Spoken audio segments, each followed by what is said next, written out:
Durerea ta îți va lua mai multă energie decât ți-ai putea imagina vreodată. Durerea nu este doar un sentiment. Ea poate deveni un mod temporar de viață. Poate dura 8 săptămâni sau 8 ani. Renunță la toate prejudecățile tale despre durere și despre cât timp ar trebui să dureze trecerea peste pierdere.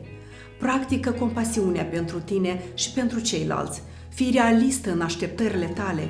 Permite persoanei îndurerate, fie că este vorba de tine sau de altcineva, să aibă mai multă libertate decât consideri tu că este necesar. Permite-ți să simți durerea, dar în același timp nu uita, viața continuă și tu ești responsabilă să-ți împlinești chemarea. Da, chemarea în cele mai mici amănunte ale zilei. Ia-o de aici, încetișor, privește înainte și însoțește-te cu oameni care îți sunt trimiși pentru această perioadă.